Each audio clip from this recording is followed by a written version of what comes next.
first.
Ladies and gentlemen, we are live, WWN Proving Ground here in beautiful Port Richey. I'm Dan Lyden alongside, as always, the Feral Freak Gunther.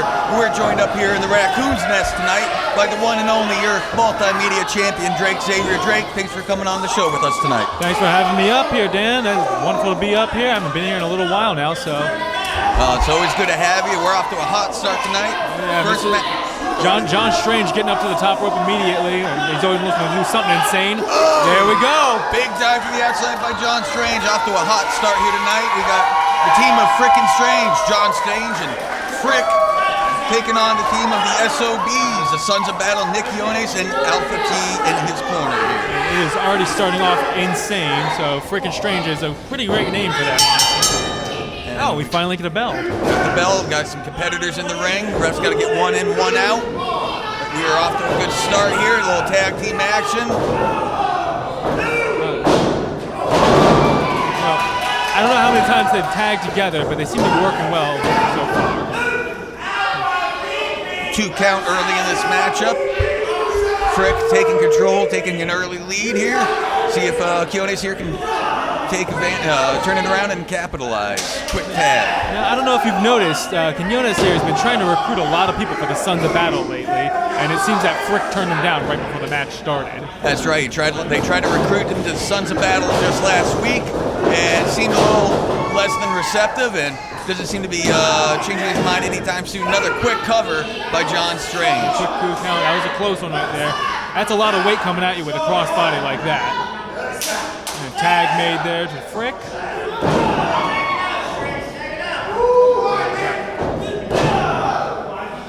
Frick just hammering down with those elbows back of Quinones' neck. Grabs the front face lock and immediately gets worked into the wrong side of town. Oh yeah, this is not where Frick wants to be. Quinones showing a quick burst of power there and tagging in the Alpha T. We got the big man Alpha T in, giving him, light him up in the corner with a big right hand. It's a strong guy in there, so that's what we want to be taking punches like that. No, definitely not. The ref keep an eye and come on. This is Classic work by the Sons of Battle here, keeping the Raptors only looking one way while they're cheating on the other side. Not exactly the most sportsmanlike conduct, but at the same point, if it's effective, I can't fault them for going with it. Yeah, unfortunately, if the ref doesn't see it, what are they going to do, right? Can't call it, can't see it. Picks a big man up and big slam, middle of the ring. That's very impressive by Alpha T because Frick is not a small man by any means. No, not for nothing. Every guy in this match got a good bit of size for him. Not going to see a whole lot of fancy high spots, any lucha spots, anything like that. Just some good old-fashioned meat chopping and grinding. I don't know. With John Strange in the match, we've already seen him go off the top rope once. I've seen him do some crazy stuff here and there. So he pulls out a lot of lucha, crazy, weird stuff whenever you're not expecting it. Forgive the pun, but Strange would definitely be the odd man out in that regard. Very much so. And the Sons of Battle here, they know the rules. What the count is, they're breaking it right before 5 to not get disqualified here. Absolutely. Sign of a good tag team, knowing the rules and then knowing how to bend them just enough. Absolutely. They are cutting this ring off. Frick is not getting a chance to get out of there. Classic tag team work. Big snap suplex back to the middle. Going for a cover. Let's see if that's going to be enough. Hook the leg, and he just barely gets that shoulder up. Has the resilience of Frick there. I mean, he has challenged for the heavyweight championship himself here recently. So it's going to take a lot more than that to bring him down.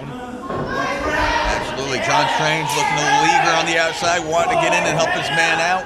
Hopefully he gets an opportunity here pretty soon. A little miscommunication between these two right now. Oh, and a huge shoulder tackle by Alpha T there.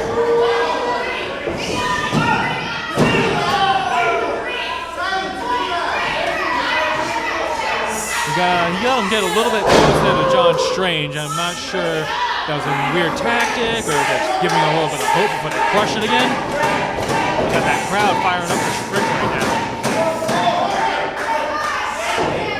See Frick working up out of that reverse chinlock, firing back with a few shots. See if he can take advantage, and he gets shut back down, just like that. You can't say he's not a fighter. He's trying his best out there. It's a 2v1 right now. Quinones with the tag, immediately follows up with the European uppercut in the corner and spending a little too much time jaw-jacking with the ref. He wants to keep his advantage in this match. And just like that, that's what I was saying. He can't be distracted by the official. You got to stay on your man. It's crazy. Frick was trying to fight into their corner, which obviously didn't give him much of an advantage, but that's just showing the heart of Frick there. Yeah, I mean, you got to take your chance and fight back wherever you get it. It's just unfortunate when it happens to be in your opponent's corner. You're only going to be able to get so far with it. Oh! You see this neckbreaker from Quinones a lot. I'm honestly surprised it doesn't finish more matches. It is rough to watch. Quinones needs to get back in, take advantage. That neckbreaker across the ropes, that could be it. Unorthodox cover, didn't have the leg covered, and the arm was underneath the rope, I believe, on that one. Now, something else we got to worry about is you got Byson clutch on the outside. Though he hasn't interfered yet in the match, you never know what the Sons of Battle are going to do with him. That's right, the absolute powerhouse of Byson clutch. That in itself can change the entire dynamic of a matchup, having somebody like that in your corner. Oh yeah, that man, 6'3", 6'4", I want to say at least. Just built like a brick, you know what. Oh yeah, he is absolutely massive. Big lariat from Quinones on a Frick, goes for the cover, lackadaisical cover. I don't think, nope, not enough to get the job done. You got to hook that leg. It makes all the difference in the world when going for a pin. It definitely does. It's a little bit more energy that you got to expend. Even if they do kick out, it's wearing them out.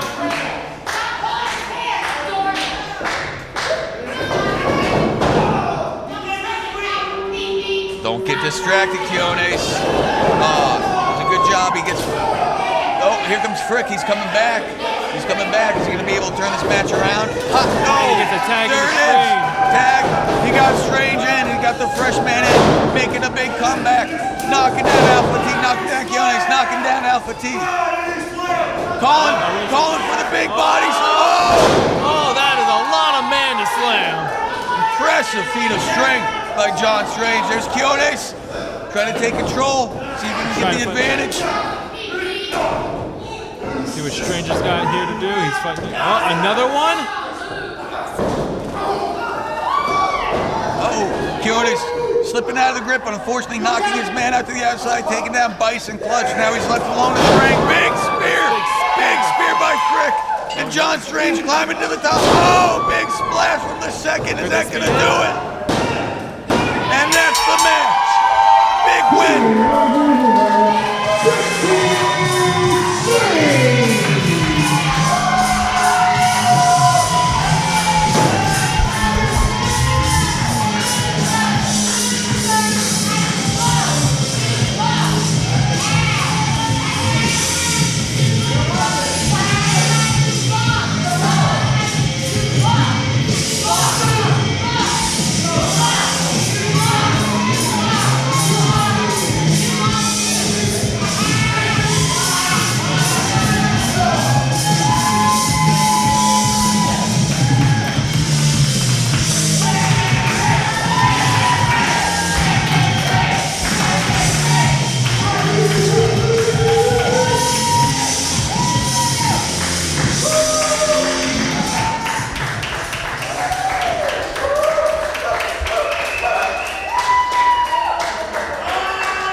Ladies and gentlemen, our following contest is scheduled for one fall.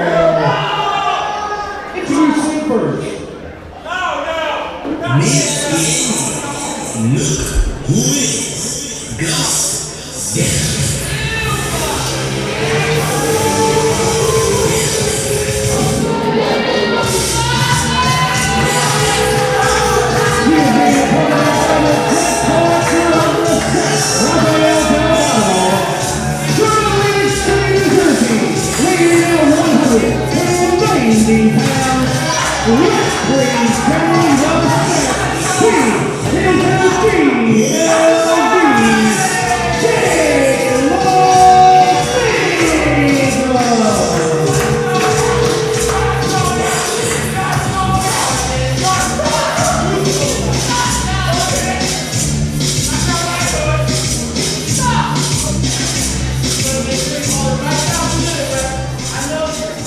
And his opponent.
Ladies and gentlemen, interesting matchup here. We got Dirty Devin Diaz versus Vega.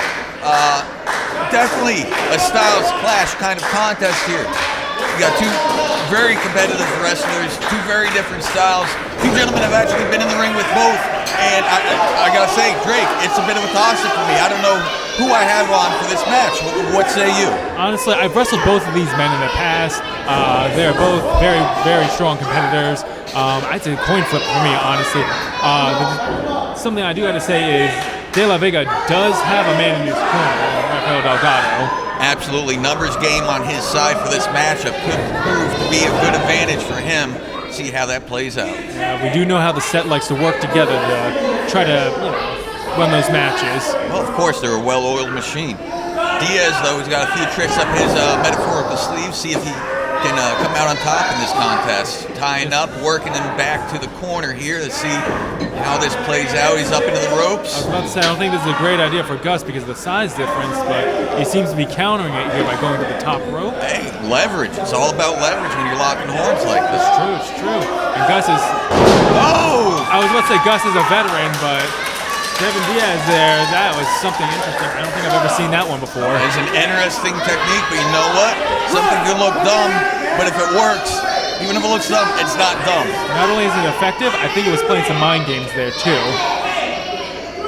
Not often you see De La Vega, lack of a better word, kind of be made a fool of in that maneuver, but big arm drag from Dirty Devin Diaz. A little bit more of a traditional route than what we just saw. Nice wrestling hold for a change. And he's got that locked in tight. I don't think Gus is going anywhere. He's cinching in on that arm bar.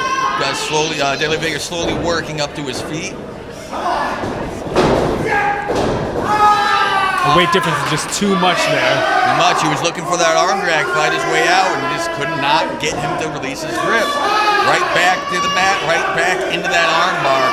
And Diaz is taking early control in this matchup. He definitely is. Diaz here showing his power over De La Vega. Getting those strikes in. See what he's got. Now that's one way to get out of an armbar. When all else fails, just punch the guy in the face, but Diaz able to work his way back out in the bottom wrist lock, and he gets greeted with a nice right to the face for his troubles. So it doesn't matter how strong you are, your eyes are always going to be a weak point. First counter, big side Russian neck leg sweep there, 1-2. Gets his shoulder up and he gets right back on De La Vega, wasting absolutely no time, not giving De La Vega any chance to breathe, kicking him right off the ropes. He's trying to call for the end here. Big neck breaker off the run. Beautiful neck breaker by Dirty Devin Diaz there. Did waste a little bit of time there before going for the pin. That may have cost him. Let's see what else he's got in the tank. De La Vega favoring that arm as he works himself up into the corner there. Big elbow. See if he can follow it up. And net right back. Big elbow of his own. So whatever Gus has got to say, Dirty Devin Diaz has got to counter right back. He's got an answer for everything. Return to sender with every single thing. Absolutely. Diaz has got a answer for everything, and so far that answer seems to be just get back on De La Vega's arm. Yeah. He's trying to pull those fingers apart. Was it joint manipulation, something close to that? Yeah, ref seemed to call it on him and switches right back to that arm bar. De La Vega helping himself with a handful of Diaz's hair, works him back into the ropes. Forcing the break to get a knee in there. Gus also well versed with the rules and what he can and can't do. Another huge cross body.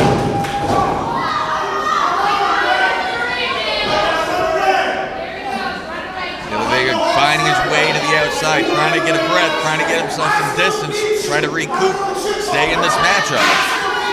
Diaz just not having any of it. Hangs him up on the top rope. That could change how this match goes from here on out. And a running neckbreaker from De La Vega. And the momentum has shifted dramatically in just a matter of moments. Absolutely. And again, you see it right there, De La Vega favoring that left arm. That left arm's been worked over for several minutes by Dirty Diaz, and he's still feeling it.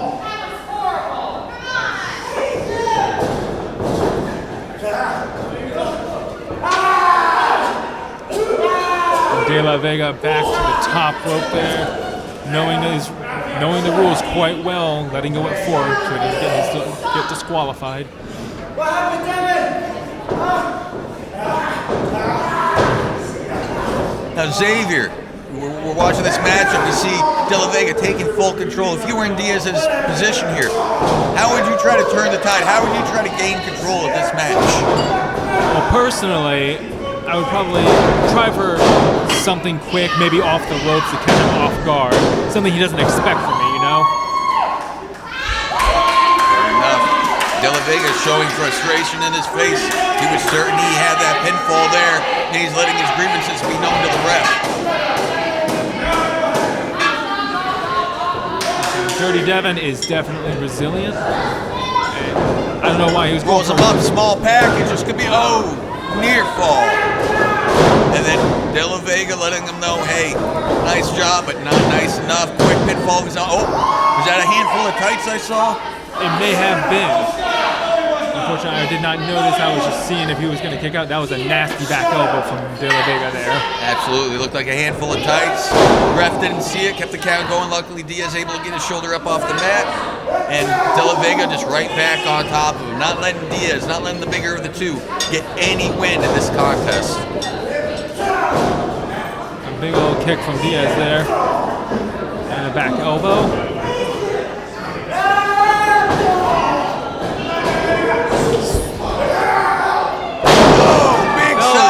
Belly suplex, and that could change this contest. Like both men are down. Now it's anybody's match. De La Vega's on the mat, and him and Dirty Diaz just sucking wind at the moment, trying to get their feet back underneath. It does suck. He wasn't able to capitalize. Possibly have gotten the pin off of that, but listen, with that last burst of energy, he evened the playing fields.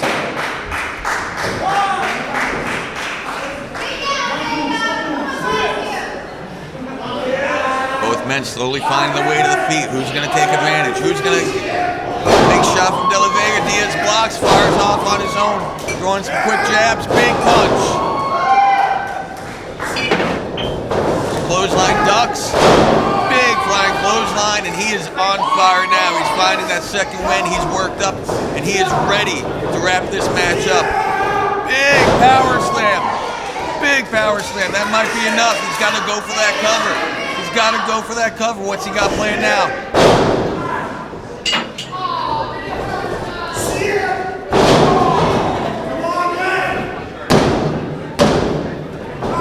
Gets that shoulder up. I'm sorry, it seems to be a recurring thing. If he had that leg hooked, I'd be hard-pressed to believe that wouldn't have been a 3 count. You got to hook that leg when you're making that pinfall. I'm honestly a little surprised he didn't go for the pin on that power slam. Oh, he's calling to go to the top? I don't think I've ever seen Dirty Devin up there. Well, let's see if it pays off.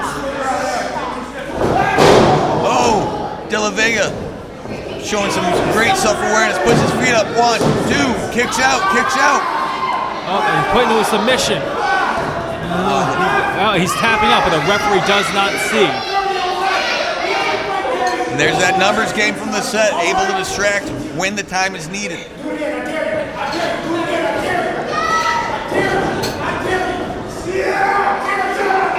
Is there something in De La Vega's hand there?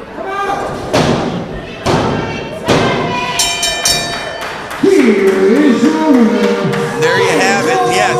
If you look, De La Vega seems to be stuffing something into his tights. I didn't see it. The ref didn't see it. But you look on the outside, something's definitely going on. And there you have it.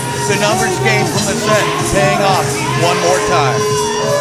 That's insane. I don't know, the set, when they are on a roll, they are very hard to keep down with special level numbers on them.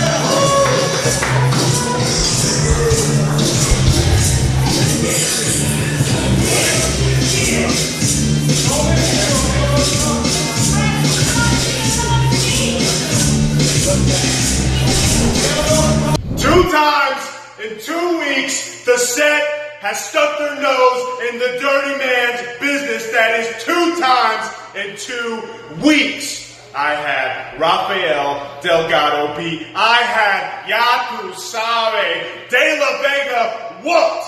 And each time, if it's not Starling, that it's the guy I made tap out the week before, sticking their nose in my business. Well, let me tell you something. I did. It's against my morals. But the Dirty Man went and spoke to the office, and he's quite pissed. He's saying, again, if they don't have to play by the rules, then how can you possibly expect the Dirty Man to play by the rules? Let me tell you something. I got a hit out for the whole set. I got a hit out for Fat Frankie. I got a hit out for Delgado. I got a hit out for Gus, the most boring wrestler in wrestling, Daniel Starling. And yeah, Rich, I want that title too. The Dirty Man is claiming WWN as his territory because since the dawn of time, the dirt has always prevailed.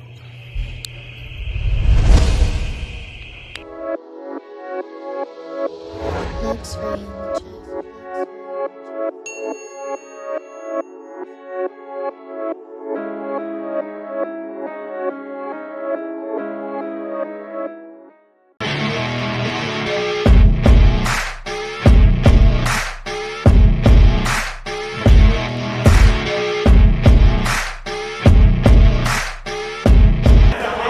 Ladies and gentlemen, next contest is scheduled for one fall. Introducing first.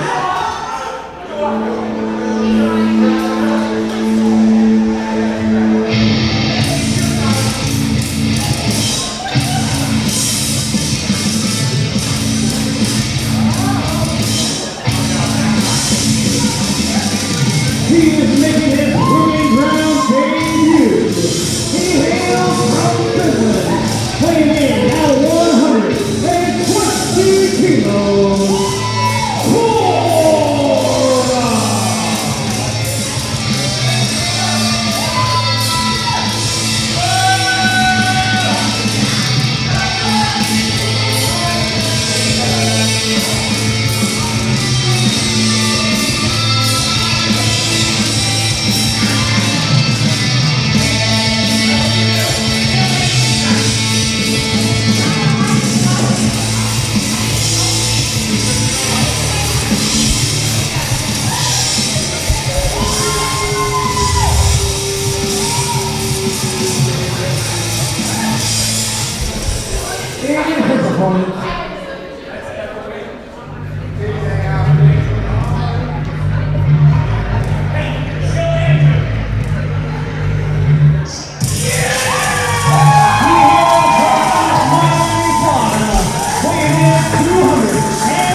And we're back with a very interesting matchup, too, drastically. Like, you cannot picture two more opposite competitors.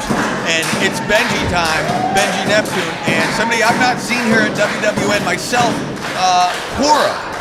Very unorthodox looking individual, large man. Don't think we're going to be seeing any kind of fancy lucha spots from this guy. Immediately, right there, showing off his power. Not many guys able to just shove Benjy, who is back like that. Zavior, what do you make of this matchup? Honestly, seeing this man come here, they say he's from Finland. It was the Netherlands, birthplace of heavy metal to my knowledge. And he is definitely representing that right now. But yeah, Benjy is one of the stronger competitors we have here at WWN. And, he's just being thrown around right now. I've never seen this before. I know, Koura making it known, not intimidated by Benjy's physique. Benjy, of course, bit of a bodybuilder, bit of a power lifter, bit of a strong man. Koura does not seem to be intimidated or very much fazed by these kicks. Benjy trying his best, and Koura is just like a brick wall running into that. He's not budging at all. One more time for Benjy time. Let's see what's going on, and not budging at all. Koura proving to be a bit of an immovable object this time, inviting Benjy to try it one more time. Let's see if Benjy takes him up on the offer. Let him know it's Benjy time. Throws a line, ducks underneath. And eats a boot from Koura. Nothing fancy about this man. He is just violence incarnate, it looks like. Just walking over the lower back of Benjy Neptune. That can't be healthy. Benjy needs, you need your back to do a lot of the lifting. And Benjy definitely has a lot of developed back muscles, but if you're working on that, he's not going to be able to do much here.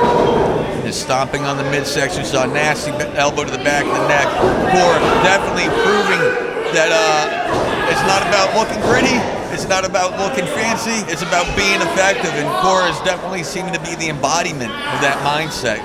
Immediately getting on Benjy Neptune and changing the tide of this match. Benjy just getting absolutely ragdolled by this big man. Yeah, this is domination on Benjy. I haven't seen in a while, and like a freight train crushing him in the corner like that. I don't think Koura's done with him yet either. He looks like he's kind of having fun. What's he setting up for here?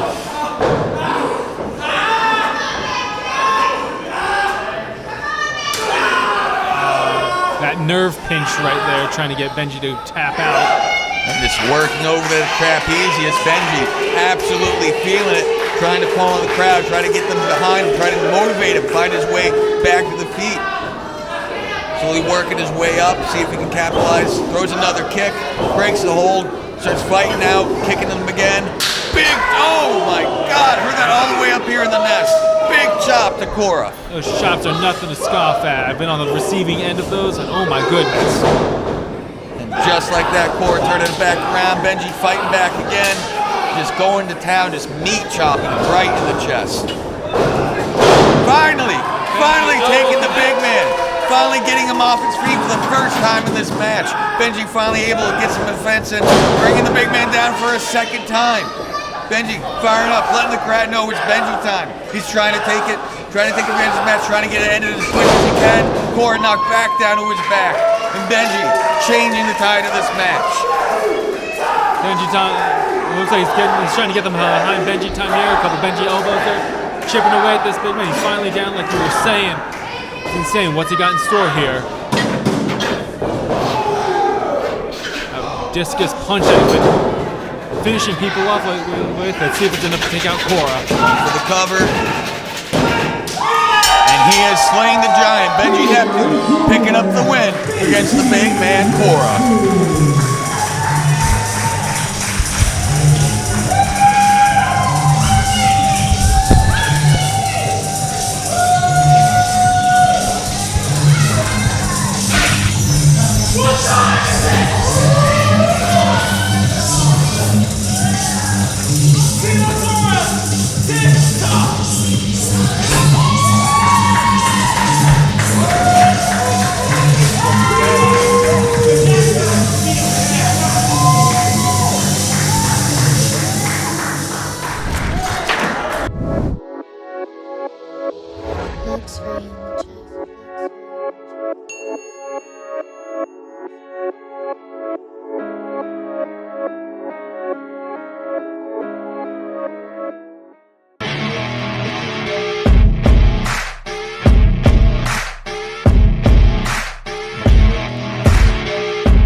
Ladies and gentlemen, calling 6-man tag team contest.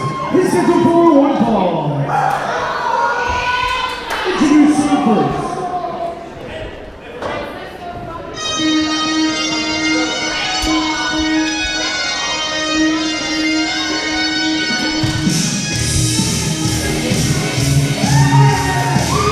They're weighing in at a combined weight of 720 pounds. Yuni and the Elliot, Byson.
we're back with the real box of gimmicks of a matchup here. You got the team of Byson Violence teaming up with the Sultan of Swiss. Cheese taking on the Madmen at Work alongside Frankie of the Set. And I want to real quick, Zavior, point this out. What an amazing, amazing entrance the Madmen at Work had. Syther coming out, riding Chungus up on his shoulders, much like Little Guido in the FBI. And now Syther living up to the Madmen moniker with that cheese. Showing Cheese the blatant disrespect by stopping out that craft single. No, what did the single ever do to you? You don't induce violence on Cheese, alrighty? Cheese is precious to us. But yeah, as you were saying, this is a odd mixed match of different tag teams here. I do have a question. Do you think Frankie here can even understand anything Syther says? I have a hard time believing Chungus understands anything Syther says. I think it's just kind of reading body language and just kind of understanding certain afflictions and his grunts and his yells. But one way or the other, they always seem to manage to get the job done. And Cheese, getting that crowd behind him early in this match, the crowd is hot for the Swiss man himself. Everybody loves Cheese. That is a fact of life.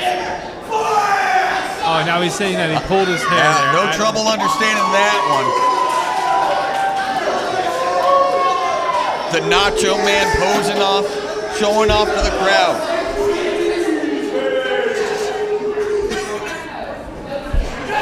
Circling the ring once again. Cheese versus Syther. And a cheap shot from Syther. You didn't expect anything less. Sends him off the rope, drops down. A little peekaboo action. Lighting him up with some shots and send him right back out to the outside where he came. Crazy power come from Cheese here. Syther tried to come back in. He said, nope, not gonna happen. Cheese taking a little bit of liberties, blasting the Madmen and Frankie on the outside. A little unprovoked, maybe it's strategy. Either way, seems to be effective. Madmen and Frankie, they seem to be a little bit flustered early in this matchup. Definitely. It almost looks like he doesn't need Byson Violence to take on all these opponents. And strutting his stuff. What's in the fanny pack? Oh, I know what you got in that fanny pack, Cheese. I know what you got. There it is. There it is, craft single. It's soft. I think it can still be conceived as a weapon. At the very least, it's good psychological warfare. He's getting under the skin of the Madmen and Frankie. Now, here's the question. Do you think any of the Madmen or Frankie are lactose intolerant? For their sake, I hope not, because I, for one, am, and if I was in the ring with the Cheese, I'll be in for a very, very rough night. I can imagine. Syther finally makes it back in. Are we going to get... They're two big men. Oh. All right, couple hosses in the ring now. Are we going to see Brute? And Brute seems to be interested in the offer, extending the hand. There's the tag. And here it is again. Violence, sending in the big man. Ray to take on Madman's big man and Chungus. Chungus is not seeming very happy about this situation. It seems like he really wanted to get his hands on the Cheese, take a little bit of a crater to him. It's true.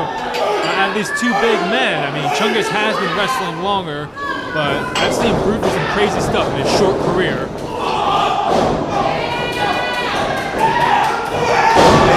Elbow sends Chungus reeling, follows it up by a headbutt, and now Chungus is in the wrong end of town. And there's a hot tag over to Yuni. Byson's lining him up in the corner, throwing some elbows from Yuni, and sends him in. Big shoulder tackle into the buckle, followed up by a big splash. And a big shoulder tackle off the ropes.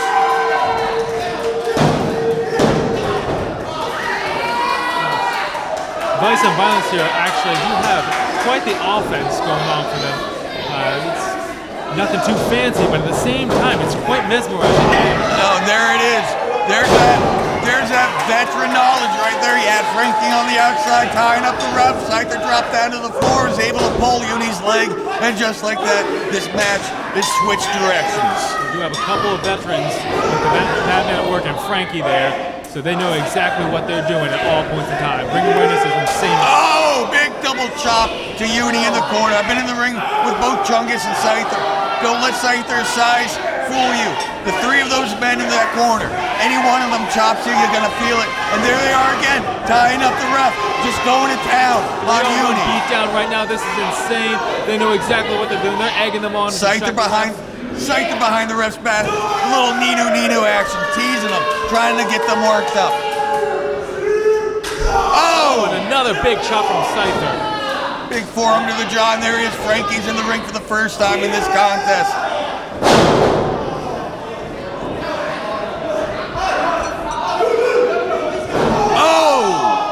I don't know, is that a legal move? You know what? He seems to do it, the ref seems to let it go. It looks a little low. I've been on the receiving end. Generally, it's always hit me in the breadbasket.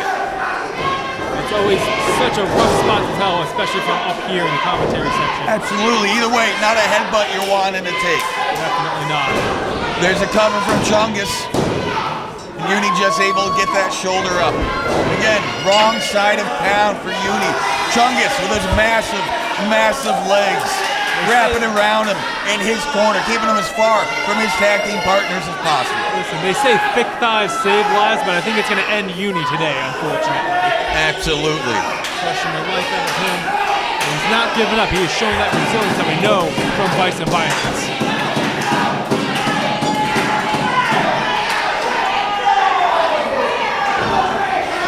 And there it is. There's that strategy again. Tie up the ref, have your guys help you out. It's not fair, it's a bit cheap, but you know what? It's effective, and it's working. It's getting the job done. Unfortunately, if the ref doesn't see it, it is legal.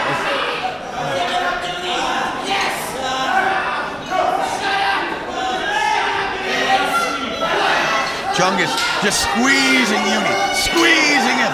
Yuni got pain written all over his face. He walks out of this in the worst way possible. Rolling him to his back. Chungus able to make the tag, holding him open, and there's Syther following up with a nice double club right to the chest. And a big elbow, just for good measure. Hook in the leg, two, shoulder up. And he goes for the choke here. I don't know if that's legal, but the ref was counting. The veteran Syther here, knowing exactly what he needs to do. Luckily, Yuni was able to break out of the legs of Chungus, so he's no longer having a life squeezed out of him. Oh, hold on, Drake. This is my favorite part of the show. Here it is. Keep it on, keep it on. It's sexy Chungus time. Look at that. Look at the physique. Look at the prowess of Chungus. He's got those kind of arms where when he holds you, you just feel safe until he slams you down into the mat. Honestly, Chungus looks like he is on the cheese diet where all he does is eat cheese. Oh no, Chungus going up to the high rent district. What's gonna happen? Oh, Yuni, able to get out of the way. Chungus paid for it. He came off the second and gravity won. Now it's anybody's match. It's Yuni to be able to capitalize, to be able to tag somebody in to take over for him. He's been on the end of the beat stick for a while now. Chungus, Yuni trying to make the tag. Chungus tagging to Frankie. Yuni gets the big cheese in. There's Frankie. Oh, elbow. Whoa. Here we go. Big cheesy elbow to Frankie. Wait, is he going for more? How much cheese does he have in that fanny pack?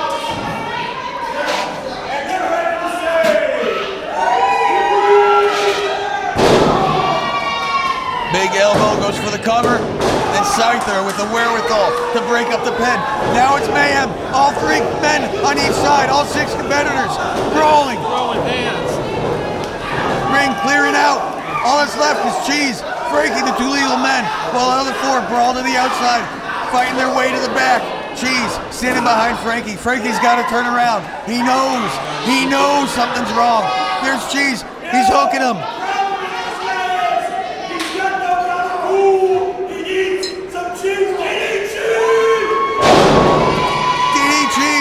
Ball in the middle of the ring. 3 and that's it. Cheese, Byson violence, able to pick up a big win against the Madmen at Work and Frankie from the set.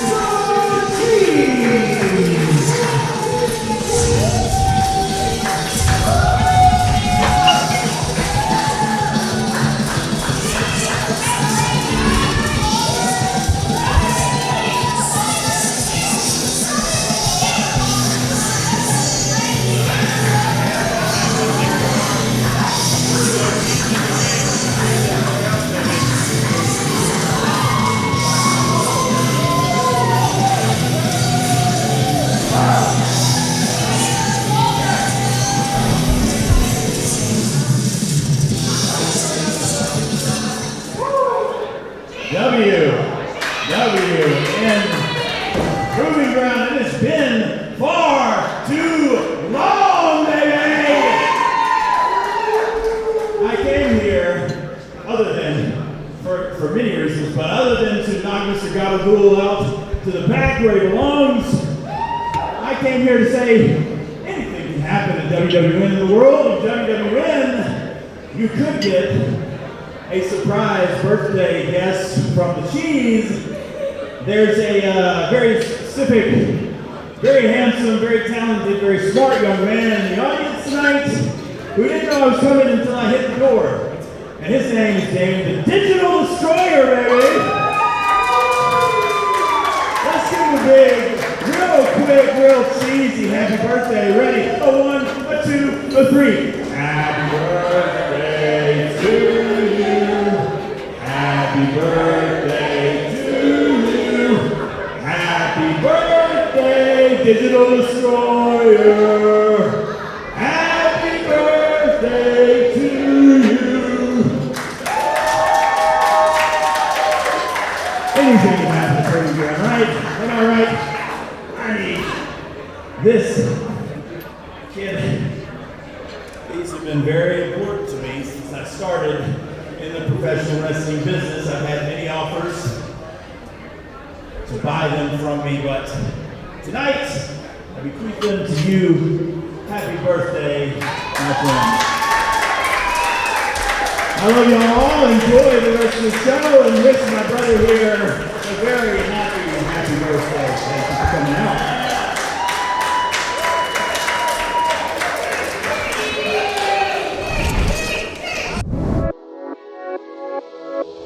Looks range.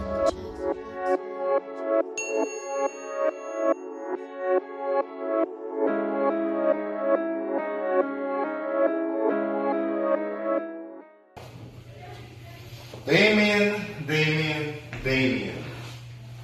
You know I'm not going to accept no for an answer, right? Especially from you. You belong with the Sons of Battle. Okay. Don't walk away. Where do you think you're going? You cannot walk away from this. You cannot. Get him away, bro. No, grab. Take it. Take it! Dude, stop!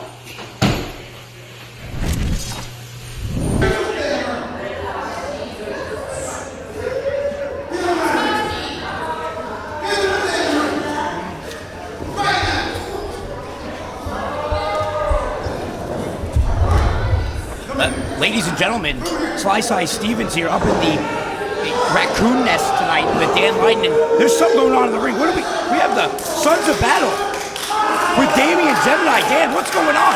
I don't know, this is news to me. There seems to be a little bit of gang warfare, a little bit of a group mentality going on, seemingly have something to do with... Let's see what he has to say.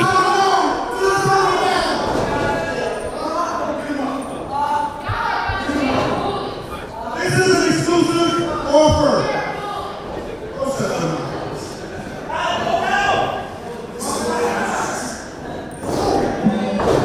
Oh, straight shot right to Damian Jemini's head, laying him out. Absolutely got that chain wrapped around the neck of Damian Jemini. Big hound dog, not in the building tonight, not here to help out his young boy. He is in a load of trouble right now, a 3-on-1 assault. They are sending a message, the Sons of Battle. Come on, this ain't right. Get off the kid. Well, we need some help out here. We gotta get some officials out here. This needs to be stopped. That little Gemini laid out in the middle of the ring, pulling him up to his feet. He can't even get his legs underneath him. This kid's in no condition to be dealing with these three large... Oh my God! Whoa! Byson clutch with that elevated slam. And I don't know what's going on tonight. I don't know if they're just sending a message to Damian, if they're sending a message to everybody in the locker room. But I think it's safe to say Damian very much on the short end of this. Picking them up again. Oh! Not a second time. My goodness, come on. Enough is enough already. The kid can't even defend himself. There's referee Billy Grace, a couple of other officials out there. It looks like we have the Cowboy Kid, Andrew Mitchell, out there with a chair.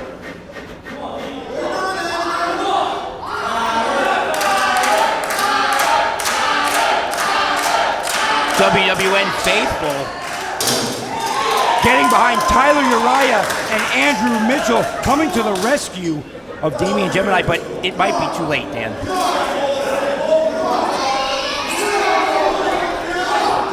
You're right, Sly Side. There's a bit of a standoff going in the ring. Tyler Uriah and Cowboy Kid, they're coming to the kid's aid here, but it might be too little too late. Numbers game, even with chairs, like I don't see this panning out against the Sons of Battle by any stretch of the imagination.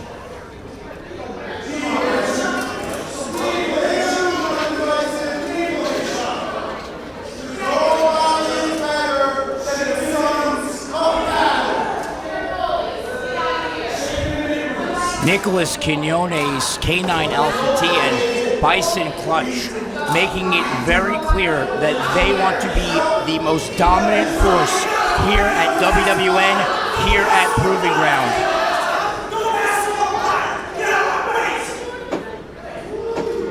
Can cut the tension in this ring with a knife right now. The Sons of Battle walking away from the situation, seemingly have made their message. They seem to have gotten across everything they wanted to, and poor Damian Jemini, unfortunately, getting the brunt end of that message.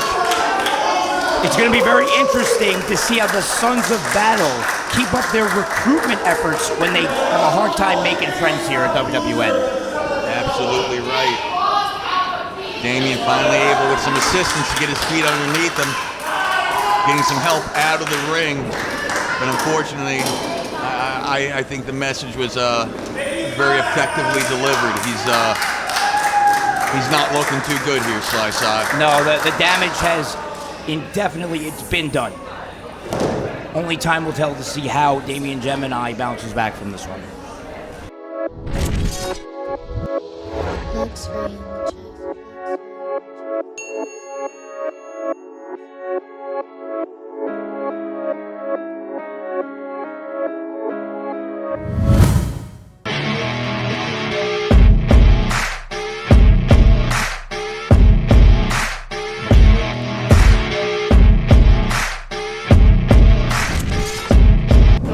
These are not following contests. This is a full one call.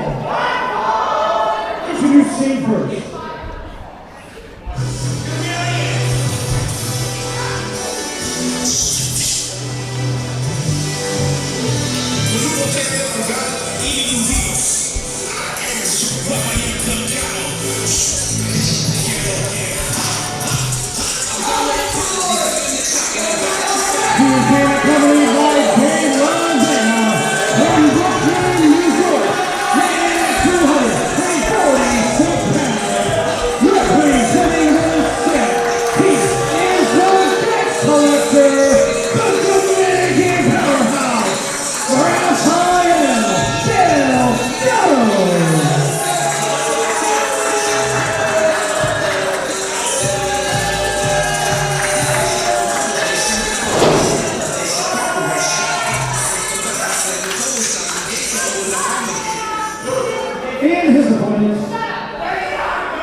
Boston, Massachusetts, weighing at 183 pounds, representing County, the Buzzsaw, McCoy.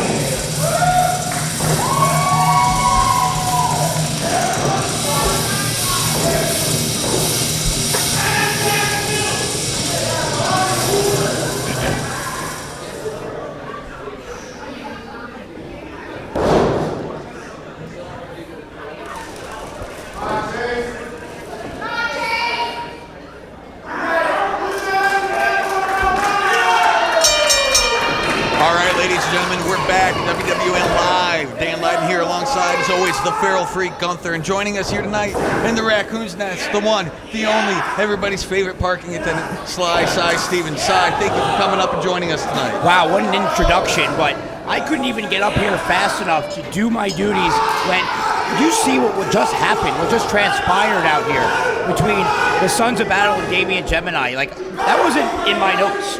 No, not even back from our typical intermission, and the Sons of Battle just sending a message to Damian Jemini and seemingly everybody else in the locker room, letting them know they're here to stay and they're not here to make friends. But right now, we have my man, one half of Couch Change, Chase McCoy, taking on Rafael Delgado. Alongside in the corner, on the floor, De La Vega, again, playing that numbers game. All evening, we've seen the set. The numbers game has come into play all night here on this episode of Proving Ground. And I have to ask, Dan, like, you must have a vested interest in this match with Chase McCoy being your tag team partner. Absolutely. Big drop kick goes for the cover one, and a quick kick out by Delgado. And Chase making no waste of time here, going up to the top rope. Delgado falls on the outside, and a big hangs him up on the top rope. I don't know how Chase McCoy didn't see that coming. Delgado quick to get around there, pushing him right off the top rope, and now capitalizing. Absolutely. Big elbow to the small of the back, just slowly working down Chase McCoy. And yeah, my tag team partner, definite vested interest in this match in Chase McCoy. But he's down early, he's down now, but there's a reason why he and I tag. He's a tough guy. And adding insult to injury, Rafael Delgado slapping him in the bald head and then applying a camel clutch, but releasing it too early. Not a smart choice to make with a guy like Chase McCoy. You know what, and you're right, definitely not a smart choice, just letting off that hold. But again, comes down to that numbers advantage. He can afford to make little mistakes here and there so long as he's got another man in his corner to make up for that fact. So what you're saying is he's not really worried about what he's doing out there because he has someone in his corner to back him up. Absolutely. If anything, it's an overconfidence. We'll just have to see how that plays out in this match. Beautiful snap suplex, float over to the cover, and a quick shoulder up by Chase McCoy. You see, here's the deal. When you have someone like Chase McCoy in there, I don't care who you are, how confident you are, this guy comes from any direction at any point in time. You don't know what he's going to do. You need to be on top of him 100% of the time. Absolutely. He's my tag team partner. Quite frankly, Gunther and I, we don't know what he's going to do half the time. Unpredictable to say the least, fighting out of this rear chin lock. Hitting the ropes and a big lariat for his troubles. Sends him back down to the mat.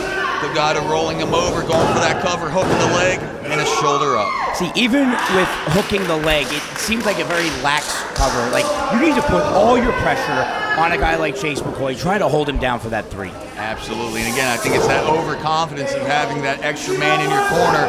He's taking it a little less precautions in this match, I think, than he would if he didn't have the extra man on the outside. That's for sure. And another big standing splash in the corner. Chase McCoy looked like he's on Dream Street right now. Big running splash in the corner sends Chase back down to the mat. That third one had a little more sting to it, I think. Absolutely, and talking about textbook definition of a lackadaisical cover, just putting his foot on Chase's chest, and yeah, he wasn't going to get anywhere near a 3 count on that one. Chase McCoy still showing signs of life by throwing those extra shots in at Delgado when he can. Showing us that this one's far from over. Absolutely. Lighting him up in the corner with chops. Chase McCoy playing those mind games. And he's just sitting there eating them. They're just not phasing. I hate to say, I don't know if he's too crazy to feel these chops or he's too dumb to feel these chops, but he's fighting back, lighting them up with chops of his own, sends him off the run, and a big clothesline. Ooh. And a diving one at that.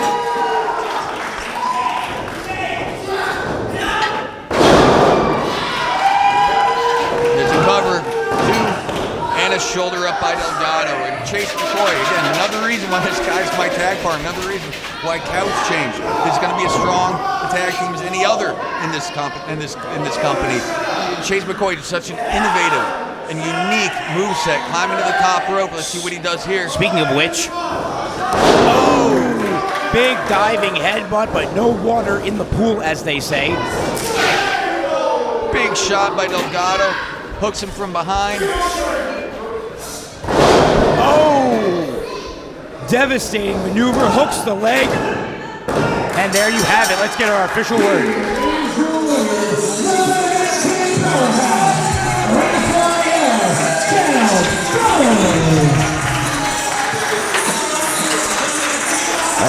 have it, folks. Another win picked up by the debt collector, Rafael Delgado, making short work of Chase McCoy here tonight in WWN Proving Ground. Oh, wait a minute. Keep your eye on the action. Here comes Devin Diaz. Referee calling for that bell. And there's that numbers game. Vega seeing what's happening to this guy on the inside, able to grab his leg and help pull him out of harm's way. Just in time too, Diaz. Follow him to the outside. He's got that leather belt, and he's making chase. Devin Diaz, none too pleased with the outcome of his bout tonight at Proving Ground, trying to even up the odds a little bit, trying to get some revenge. I think that's safe to say, Cy. X-ray images.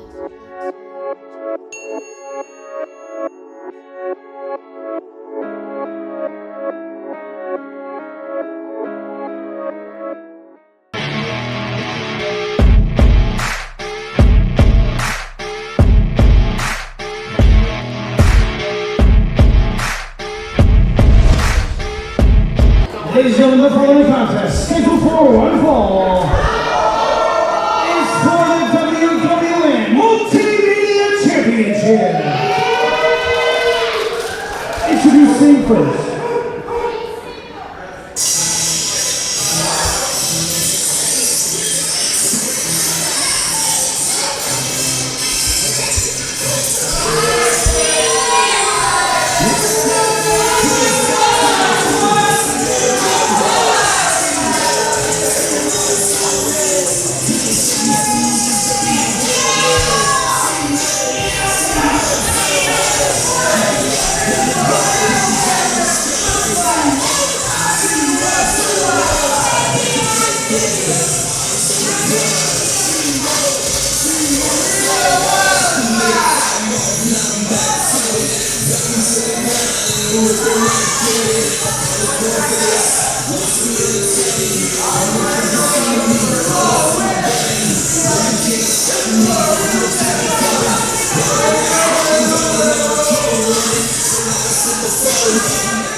First, the challenger standing to my right.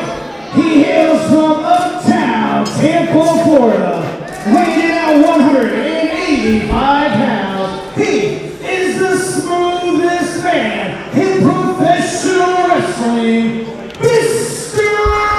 Wildside, Tito Torres.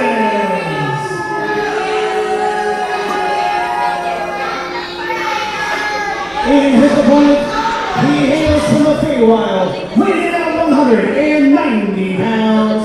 He is your reigning and defending WWN Multimedia Champion, the Neptune 20 Zavior.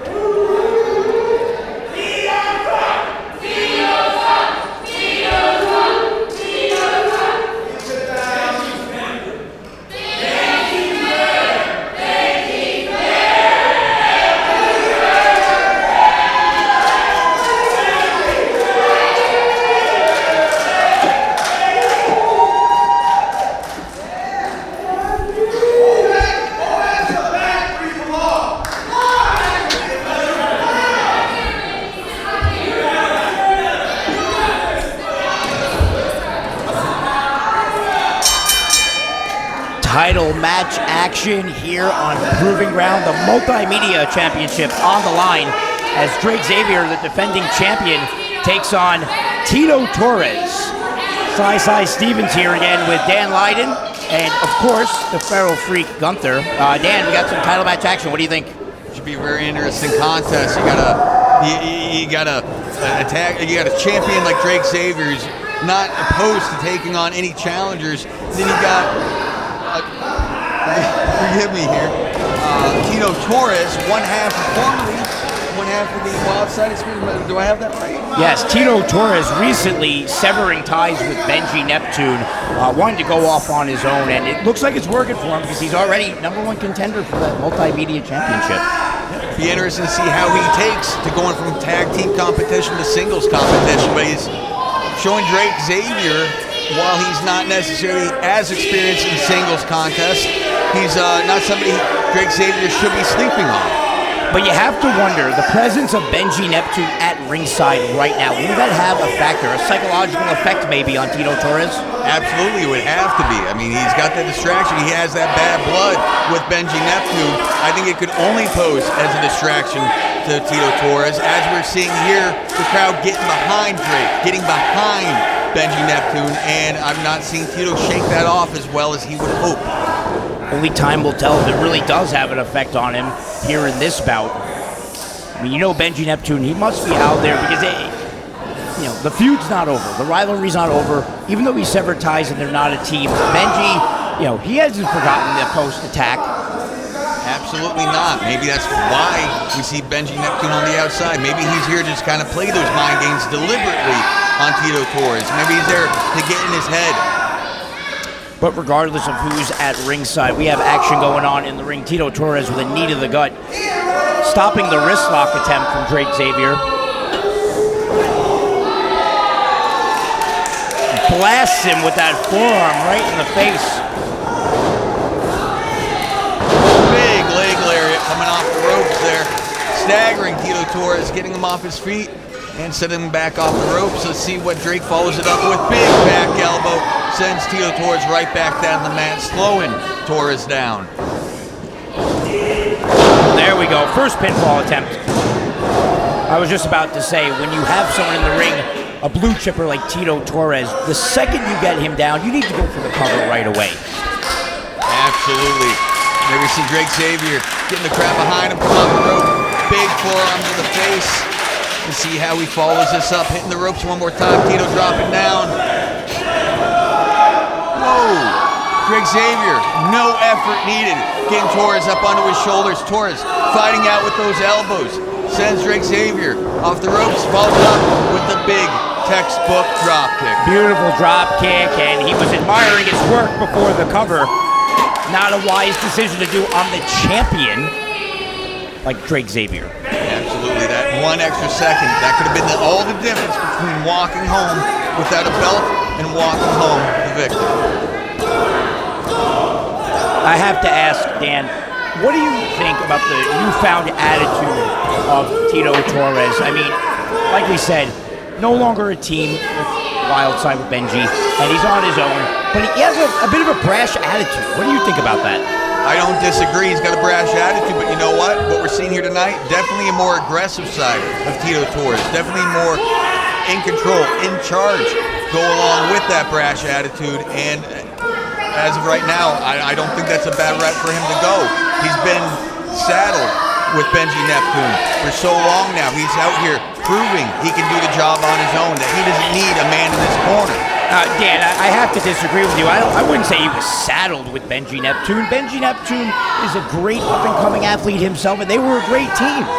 Oh, absolutely, but Tito obviously feeling overshadowed by Benjy Neptune, and he's just taking out his frustrations here on Drake Zavior and trying to prove to everyone that he doesn't need to be in a tag team to be successful. He doesn't need to be with Benjy Neptune.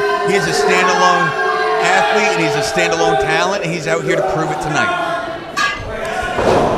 It's hard to disagree with that, but like you said, that brash attitude and taking his frustrations out, blatantly breaking the rules in front of the referee multiple times. That's not what he's all about. That's not the Tito Torres I know. For fall, near fall. Drake Zavior just getting that shoulder up. And this crowd here in Port Richey telling Tito Torres exactly what they think of him. They're letting their opinions be known. And Tito, he cannot let that get into his head. He cannot let the crowd distract him. He's got to keep control of this match and keep his eye on the prize as Drake Zavior fights his way up and starts fighting out of this hold. He needs to follow up with something big, though. Ooh! And as soon as you blink, Drake Zavior is back down on the canvas again. You could see the frustration mounting in Tito Torres every time he goes for a pinfall attempt that Drake Zavior kicks out. But he's got to keep his cool. He's got to keep his cool if he wants to win that Multimedia Championship. Absolutely. Losing his composure is not going to do him any favors in this matchup. He's still not as seasoned as a singles competitor as he was as a tag team competitor. He can't let these fans distract him. He's got to keep his eye on the prize and go for the gold.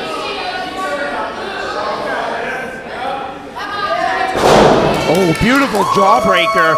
Great presence of mind by Drake Zavior. And that delayed side salto suplex. Go for the cover. Come on, Drake. Wasting valuable time right now. He better hope whatever he goes for next. Oh! And you see, it bit him. Wasting time. Absolutely big lion salt. Tito Torres' presence of mind to get his knees up, and just like that, he's back in control. But that just shows you the fighting spirit of Drake Zavior. He missed that lion salt. The knees caught him right in the midsection, but he kicked out, and he's still in it. Absolutely big fisherman suplex. Beautiful bridge. Drake Zavior just not knowing the meaning of the word quit, kicking out of everything Tito Torres throws at him. And Tito just absolutely getting frustrated by this, laying in those punches right to Zavier's face. We talked about how that frustration mounts throughout a match when you can't put your opponent down, and it was evident right there with those multiple forearm and fist strikes right to Drake Zavior. Absolutely, Tito going up into the high-rent district, see if this pays off for him, what's he got planned. Big splash, and Drake Zavior rolls a nat 20 for ring awareness. Manages to get out of the way, and here he is. He's mounting a big comeback now, and he's just one small burst of offense, and both men are down. This is now anybody's contest. He took everything he had, every last bit of energy to hit that European uppercut while Tito Torres was in a seated position. Now they're both down. I think it's safe to say the first one to get to their feet has the distinct advantage. Absolutely, it's anybody's contest. Whoever gets that first shot in, it's going to be in their favor. And there you go, Drake Zavior, big European uppercut, hitting the ropes, running European uppercut, staggering Tito Torres, big lucha-style dropkick. Tito sent off into the corner. Full head of steam. Ooh, and a miss there, but a boot connects. That innovative offense of Drake Zavior. Beautiful diamond dust. Tito out on his feet, falling directly into that bottom turnbuckle. We've seen this before. He's not a position you want to be in with Drake Zavior in the ring with you. He's running in. Oh, like a missile with that reverse cannonball. Goes for the cover. That's got to be it. Tito just getting that shoulder up. Referee a little bit out of position. Don't know if he was in the best spot to make a proper call on that pinfall, but from our position, I'd have to agree. Looks like Tito Torres just barely escaping that pin. The referee in a contest like this needs to be in the best positions to make these calls. He doesn't want to make a mistake with a match of this magnitude. And there's Tito countering, flipping over behind Drake Zavior, finding his eyes and just going to town, breaking him in the eyes, and then sends him outside to the floor. Oh, no, Drake's able to hang on and clamber back up onto the apron. Let's see what happens here now. Tito Torres following him to the apron. I don't know if that's such a wise move. That's a very precarious spot to be in. We all know that the apron is the hardest part of the wrestling ring. I wouldn't want to be up there with them. Absolutely not. Not for nothing. It's not like the apron has a whole lot of space to be fighting back and forth on. One wrong move, you could easily tumble to the outside, even if you're having the advantage. Both men just teeing off on each other. Trading strikes back and forth, and a double big boot sends them both crashing down to the floor. Referee starting his count. You would hate to see a match of this magnitude end on a double count out. You want to see a clear-cut winner in a match like this. Absolutely. Benjy on the outside, firing up, trying to get the crown behind Drake Zavior. Both men fighting, trying their hardest to get back into the ring. The referee not breaking his count. He's already at 8. Could be anybody's contest. It could be nobody's contest at this point. Oh, Tito Torres with a cheap shot to Benjy Neptune. Referee calls for the bell. They're going at it on the floor. Absolutely. Drake Zavior able to retain his title, it seems, but Benjy and Tito on the outside, and there it is, the culmination of everything we've said up to this point in this match. Tito letting the frustration get to him, letting Benjy distress. Let's get that official word, Dan. Let's get the official word. And still your WWN Multimedia Championship, Drake Zavior. Dan Lyden, you were correct. Drake Zavior retaining the Multimedia Championship. Maybe not the strongest victory that he would have hoped for, but he walks away with the gold. Benjy and Tito, this rivalry is far, far from over. I would absolutely have to agree with you. We'll be very interested to see what happens between these two competitors here in the future. Looks very in the chest.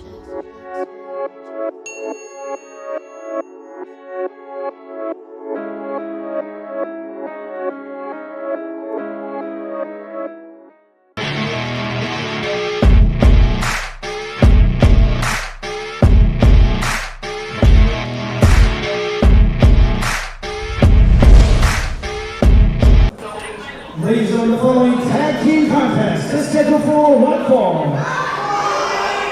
And it's for the WWN Proving Ground Tag Team Championships.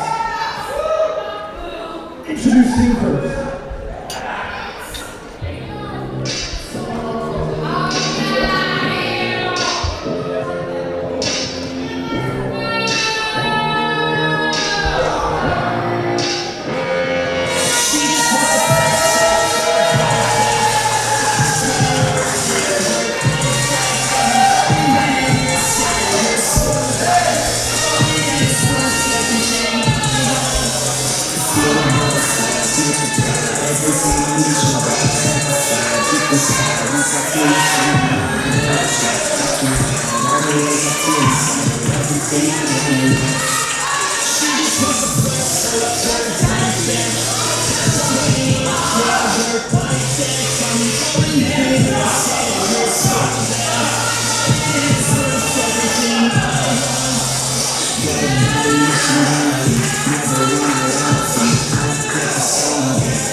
Introducing first the challenger, standing to my right. He comes straight from the 305. The team of the Black Puma, Puma Johnson, and the Shining Stone, Chris Malachite, the Miami Boyz.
Championship action yet again here on this edition of WWN Proving Ground.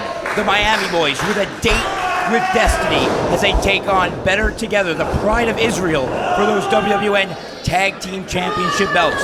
Sly Stevens here with Dan Lydon along with Gunther, and right off the bat, Hadar Horvitz with that big shoulder tackle. Right, our big championship match here. Tag team titles on the line. And right out the gate, you got Better Together here. Just seemingly a little overly confident against the Miami Boyz. See, when it comes to a tag team like the Miami Boyz, especially recently here in WWN, they are not ones to take lightly. They went to a time limit draw a few weeks ago with the Madmen at Work. They were this close to capturing those tag team titles last week, and here is the rematch. They are going to try their best to take those belts from Better Together. A little tit for tat. You got Puma Johnson taking down Hadar. Quick kick out, finding that waist lock again, taking him down again. Big slam down to the mat, holding onto that waist lock. Puma Johnson, by no means eager to let go. And look at this, holding on, pulling Ori Gold into the ring with him. Look at this, double waist. Oh, Ori just barely able to get out of harm's way. A head-on collision, things not going well for Better Together early on in this bout. There's the cover again. Oh! Referee Billy Grace getting so close to the action, almost got his head chopped off by Hadar's leg over there. Absolutely, and there you have it, tag team strategy. That's why they got the belts right now. They're able to get out of the ring, slide out, regroup, get their breath, and come up with a game plan. It's not only Puma Johnson and Chris Malachite this evening who have a date with destiny, because our third title bout this evening has Baby Keith, who's been on a tear here in WWN, taking on the WWN Proving Ground heavyweight champion, Port Ayala, still to come. Absolutely, could be a big night for the Miami Boyz as a whole.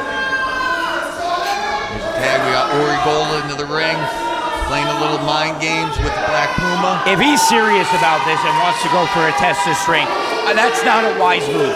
Look at the physique of Puma Johnson, and there you go. He wasn't serious. He was just baiting him in. Absolutely, and again, that's tag team championship strategy right there. That's why Ori and Hadar, that's why they have the belts. And there you go. There's Black Puma Johnson with an arm drag for his troubles. Beautiful arm drag. Has the arm bar, now turns it into an arm wringer bottom wrist lock. Combination tags in. Yep, there it is, Chris Malachite. Shining Stone going up to the top rope. Coming right down on Ori Gold's arm, grabbing his wrist, bringing it, getting an arm bar of his own. Now, Dan Lydon, I've never been in the ring before, but you are a competitor here at WWN Proving Ground. Can you explain to the people watching at home, when someone comes off the top rope with a double axe handle to your elbow joint, what does that feel like?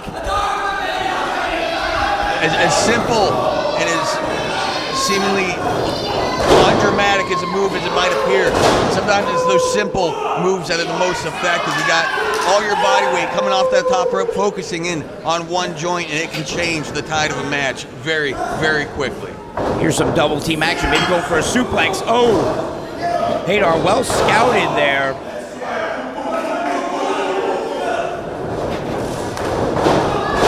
Oh, tandem drop kicks, taking out both of Better Together.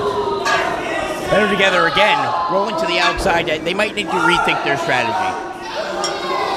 Puma Johnson just eager to get one of these guys back in the ring. He knows the belts are on the line tonight. He can sense how close he is, him and his tag team partner, Chris Malachite, are to getting that gold.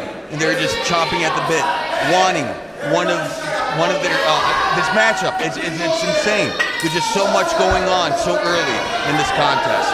And it's so easy to get so emotional over the action that's going on in the ring. Everyone, from the people that are watching, to the competitors in the ring, to all of us up here in the Raccoon's Nest, we're all so emotional. We want to see what's going to happen. everyone is just sitting on their hands waiting to see Miami Boy's going to take those titles. It's easy to get caught up in it. Tandem stomps in the corner, working down Puma Johnson, and there's Hadar just basking in the glory. He's in control of this contest now. He has the belts, and he is not, at this point, worried about losing them anytime soon. And this is where Better Together is at their best. One guy isolated in their corner where they can put the boots to him, do the dirty work, and just be in control of the contest. Absolutely. It's a strategy that's worked for him so far. It's a strategy that's gotten them the tag team gold, and I don't think it's a strategy that they're going to be looking to change up anytime soon.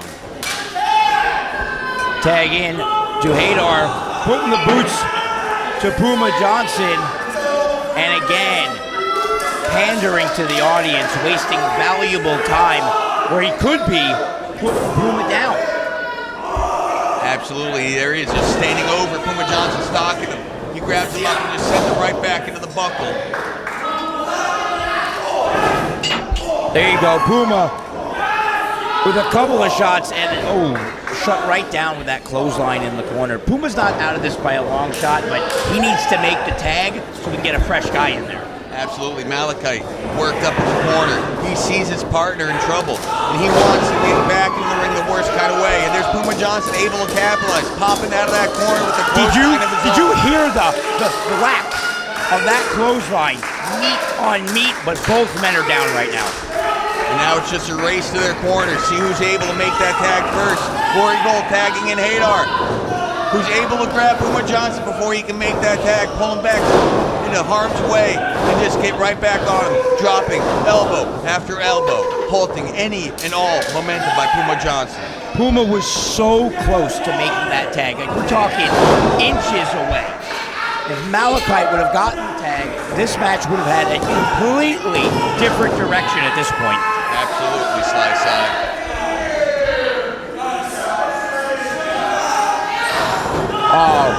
Ori Gold wisely stepping on the foot, trying to make sure that Puma's not going anywhere. Better together, working together. Pull Puma Johnson up. Tandem move. Puma, like a Puma, on his feet. Big Bandera to the outside. Rolls through, misses Hadar. There's a tag to Chris Malachite. Malachite's in! Forearms to the chest. Eat the feet. Right to the face of Ori Gold. Oh, so much action going on, it's hard to keep up with it. Chris Malachite hoisting Ori Gold up on his shoulders. What is he gonna do? Oh!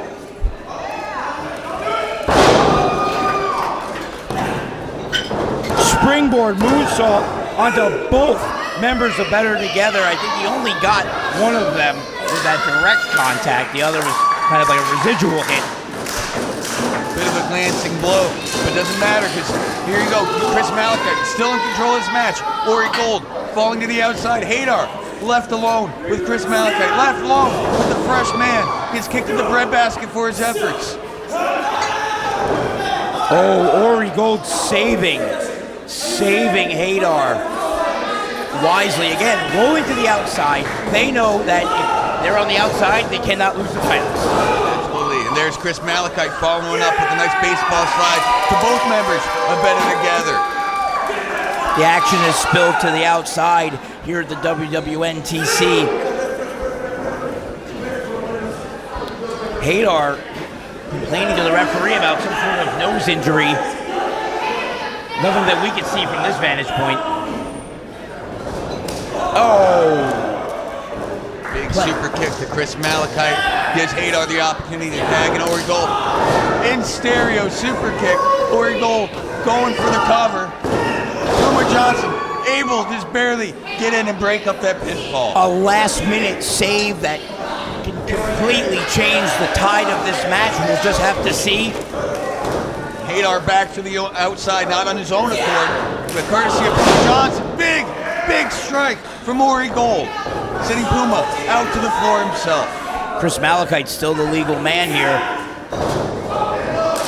Oh! Big shot.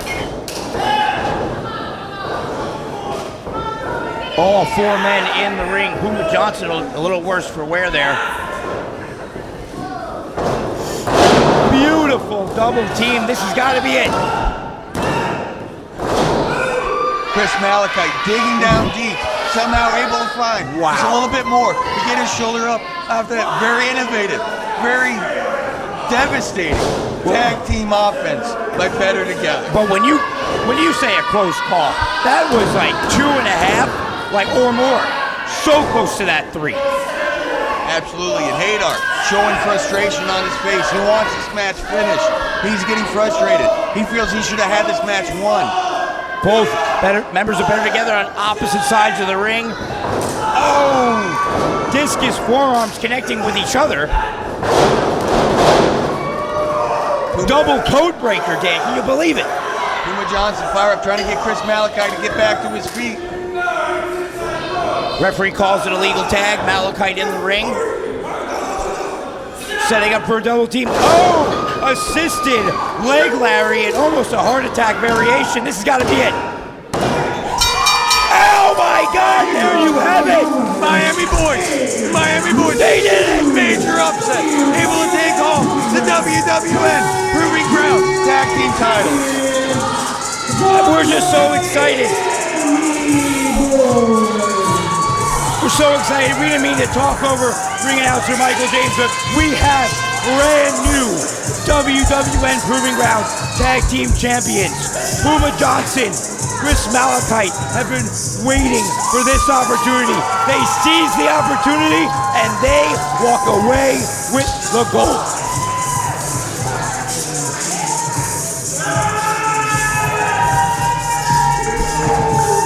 Puma and Malachite celebrating with the Port Richey WWN faithful. They must be so excited, so ecstatic. And the best part is maybe some of that vibe is gonna rub off, because you know what's coming. Main event time. The 3rd member of the Miami Boyz, Baby Keith, takes on Bridgeport Ayala for the WWN Proving Ground heavyweight title.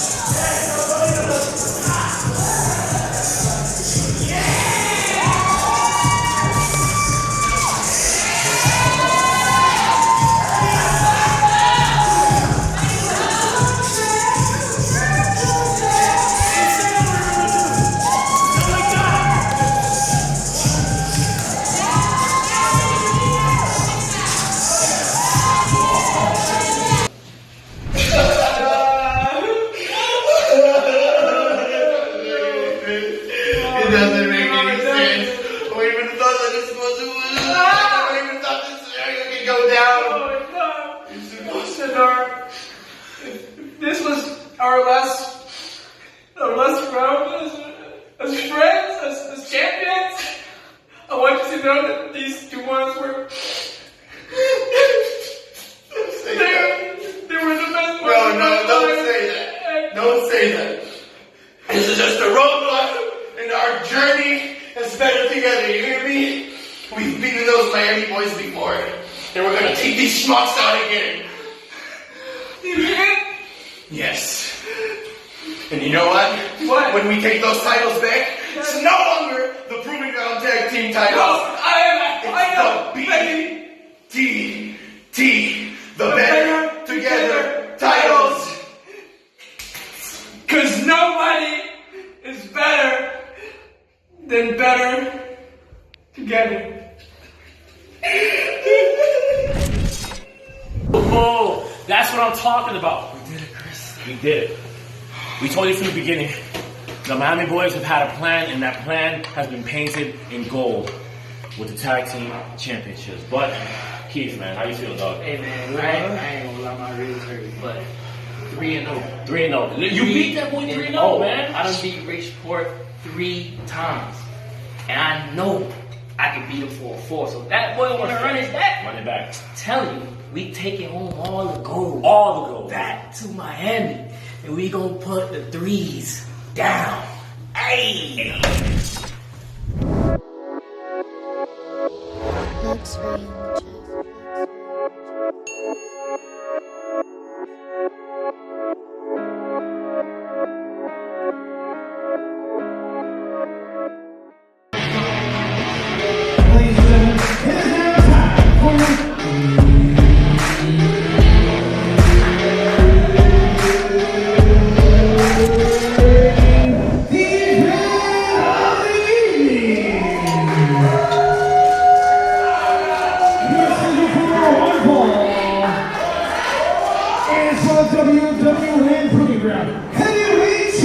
Championship.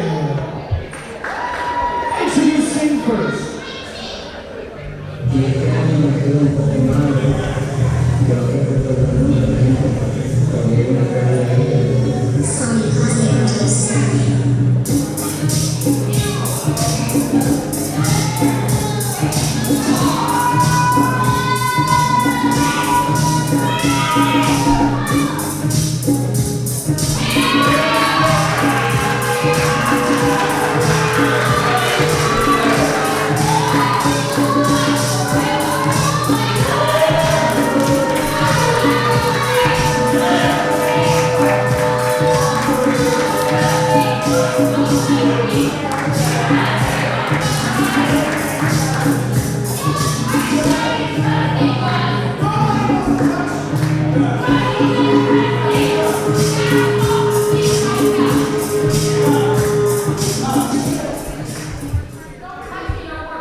Introducing first the challenger, standing to my right, he comes straight from the 305, weighing at 155 pounds, representing the Miami Boys.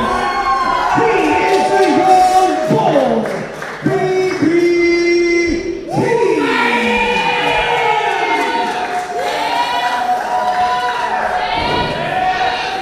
In his opponent, he is accompanied by the set from Bronx, New York, weighing at 240 pounds. He is the reigning and defending WWN Proving Ground Heavyweight Champion, Mr. RPA, the Frickin Weekend, Rich Ayala.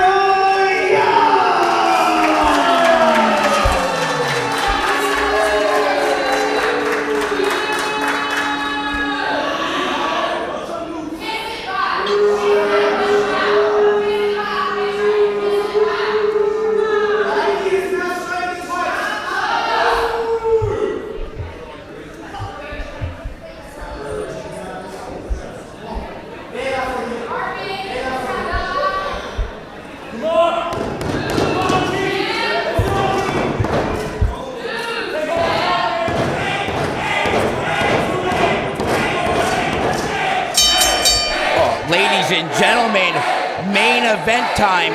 WWN Proving Ground Heavyweight Championship on the line. This is a do-or-die moment for Baby Keith. Can he continue the momentum of the Miami Boys and take the belt off Richport Ayala?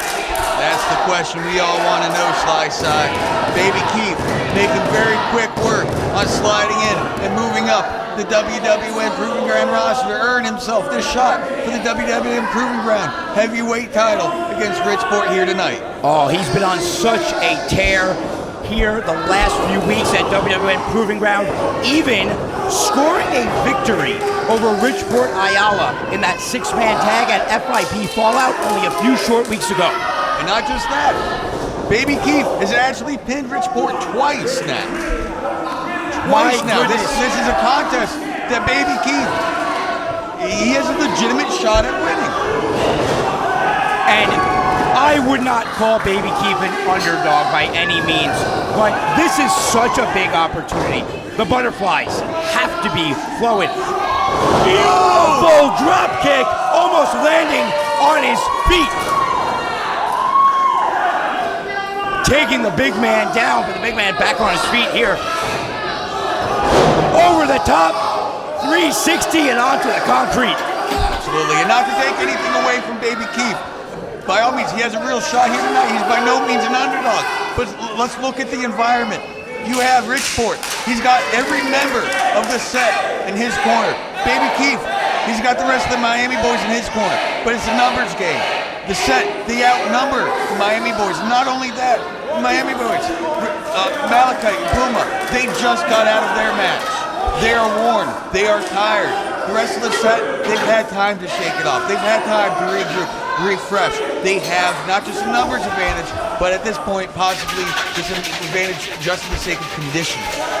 No, I understand that, but you have to imagine that Baby Keith, he knew that Richport Ayala, even though Richport is a tough competitor in his own right and has earned that championship, never travels alone. Baby Keith, he's got friends of his own, just trying to even it out. Will it come into play? Will it matter? Only time is going to tell. And there's Richport taking his time. He's in no hurry to get back in the ring. He knows he can't lose his belt on the outside, so he's going to take his sweet time to get back in. Throws a line. Baby Keith coming off. Goes for Rana. Richport hangs on. The strength of Richport. Over the top rope, power bomb position onto the other members of the Miami boys. All three of them can be taken out. Absolutely. Very strong start to this match on the part of Richport. See, now Dan, you alluded to something that I think a lot of people watching at home may not understand. The title can only change hands on a pinfall or submission. A count out or a disqualification, Keith could win the match, but he won't win the belt. Absolutely, and credit where credit's due. Richport, yeah, he's a great champion. He's a strong competitor, and you know what? He will take on any challengers. He can very easily. All three other members of the set can just lay hands on Baby Keith and he retains his title. That hasn't happened. Clearly, Richport wants to make a point that he is a champion's champion here tonight. I am sure Richport Ayala has coached the other members of the set to stay on the outside unless he is in dire trouble, because he knows just as well as anyone else that if the odds are tipped, in Baby Keith's favor, that he can call for some help on the outside, get that disqualification and retain the title. Absolutely right, Sly. Baby Keith almost out on his feet. Richport Ayala taunting the Miami boys on the floor. Just absolutely mocking, hanging up Baby Keith right in their faces, knowing that there's nothing that either the other Miami boys can really do in this situation. He knows if the Miami boys do anything to retaliate in that situation, it's just going to cost Baby Keith a chance at that title. And maybe that's the psychological advantage that Richport Ayala wants to have over Baby Keith, wants to have over the Miami boys. Goat them in to get in the ring, interfere, and cost Baby Keith the opportunity to win the title. Scoops up Baby Keith. Big slam. Not showing much effort. Richport Ayala. What it's worth. Misleadingly big, misleadingly strong dude. That body slam. He tried to make Baby Keith a permanent part of the ring with that one.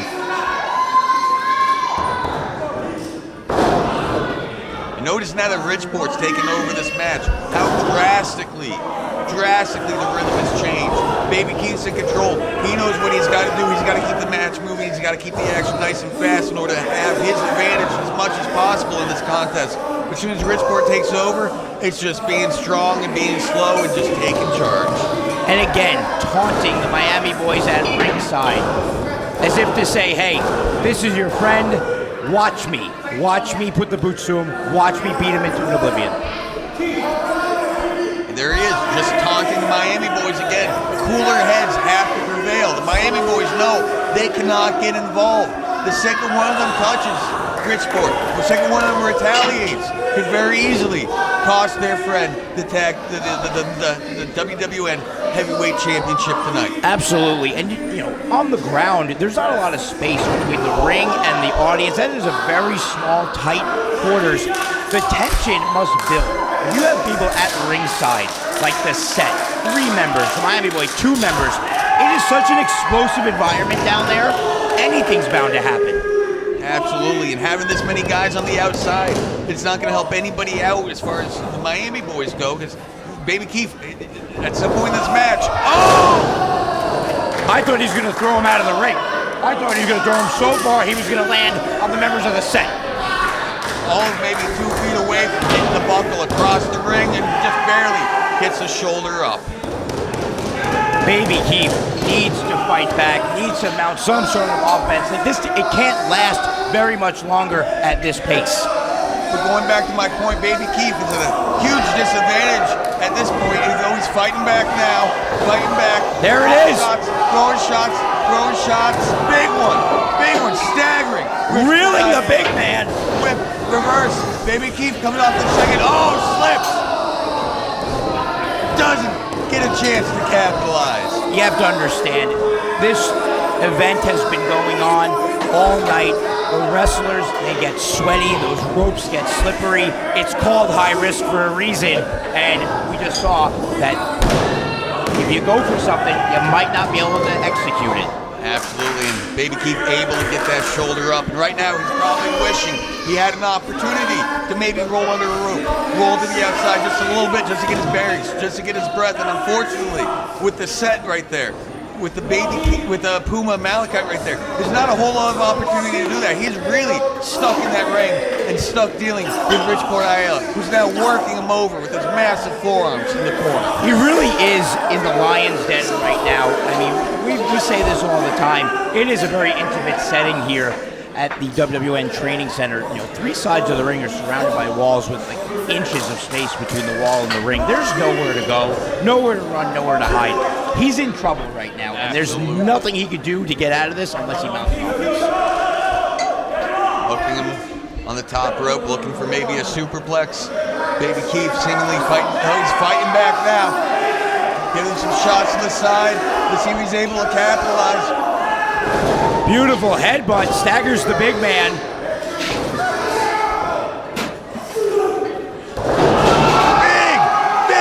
Big tornado DDT off the second rope. Able to finally stop Bridgeport Ayala. Both men are down. He's got to figure out who's going to get their breath, who's going to get their bearings, and who's going to get back to their feet first. Bridgeport Ayala on the receiving end of that beautiful tornado DDT, but you have to imagine that took just as much out of Baby Keith, if not more so. Absolutely. I mean, Baby Keith hit that mat the same time Bridgeport did. Bridgeport took it to the top of the head, but Baby Keith came from a much higher distance. Could very easily knock the wind out of himself, but they're both men slowly fighting their way back to their feet now. Both men up on their feet. Baby Keith with the first exchange. Beautiful forearm. Can't knock the big man down, though. Baby Keith, he's just feeling it. He is reeling from this match. That just goes to show that's a move. We've seen Baby Keith hit time and time again. That just shows what kind of champion Bridgeport Ayala he really is, because he's got Baby Keith just rocking and reeling and staggering right now. There it is. Connects with the crossbody. Oh, so close. Just a 2. Going back to your point before, that's why they call it high risk. And then later in this match, your body's fatigued, your mentality, you're mentally exhausted, you're physically exhausted, and that just compounds the danger to doing all these high-risk maneuvers. Look, and just sometimes that's just the luck you have out there. You know, not everybody can hit everything with precision 100% of the time. If that was the case, Baby Keith, he could have been champion already. Oh! Big spine buster! Here's the thing for 1, 2, Baby Keith just barely able to kick out. He's still in this fight. The last second, getting that shoulder off the mat. If the referee was not in position, he wouldn't have called that right then and there. Absolutely. It was so close. Miami Boyz on the outside, hitting that mat, trying to get the crowd behind Baby Keith. He's reeling, he's hurting. Rich slowly trying to find his way, get his legs back underneath him. Just a second ago, you could see the look on Bridgeport's face, just beside himself, that he cannot do anything to put Baby Keith away at this juncture. Up on his shoulder, Baby Keith able to slide out. Kick to the midsection. Oh! Face plant straight into the canvas. That's got to be it. Barely. Bridgeport. I don't think I've ever seen Bridgeport have such a close near fall. Bridgeport right now, this is the challenge of his life. If his title's ever been in jeopardy, it is tonight. Absolutely. If he's not questioning what he's going to do for the rest of this match, up until this point, he's certainly questioning it now. Baby keeps setting up. Thought he was going for that Port Authority, but well scouted by Baby Keith. Scales the top rope. Oh! Beautiful! Just springboard off that top rope into a cutter. That's got to be it. Oh, come on, ref. Come on, ref. Make the right call. Francisco Ciatso took Bridgeport's foot, put it on that bottom rope to save the champions. You know what, Dan? Absolutely. Hopefully, referee. I mean, from what I'm seeing, it doesn't look like the referee even saw it. He's talking to Baby Keith. It looks like he's going to force this match to continue. He's insisting on the Baby Keith, this is not the time to negotiate with the ref. Get Bridgeport. This is your destiny. Get the title. Come on, Baby Keith. The match isn't over, Keith. The match isn't over. Keep an eye on your man. His foot was on the rope before the 3 count. Thus far, this match will continue. Making the right call. Thank God someone's making the right calls around here. Oh, but Baby Keith, eye on the prize. Oh! Shoulder up! Shoulder up, just barely able to get that shoulder off the mat.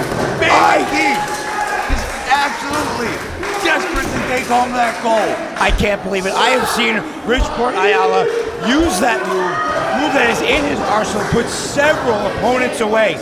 Baby Keith, with his eyes off the prize, got hit with that devastating maneuver, but somehow dug deep down, and he kicked out. You don't believe it, I don't believe it, but look at Bridgeport's face. He's in disbelief. If you're Bridgeport right now, what are you thinking? Honestly, at this point, knowing him, win by any means necessary. Goes for the Port Authority. Counters that small package.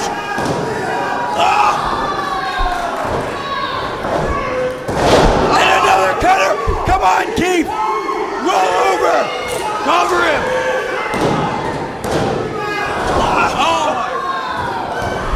This match back and forth, the tide turning so many times in this contest. The crowd on their feet. This is unbelievable. And something to consider, all these massive, devastating moves, they build up. But even more so, every time you have to kick out of the pin, that builds up. You wear out.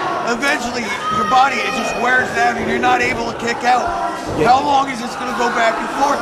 You have to imagine the tank's almost empty for both of these men. Has him scooped up there, slides back again. Big leg lariat. There's that patented leg lariat. Come on, Keith. What is he thinking? Is he going high risk again? It hasn't worked. It just hasn't worked enough times in this match. I don't know if that's such a wise choice.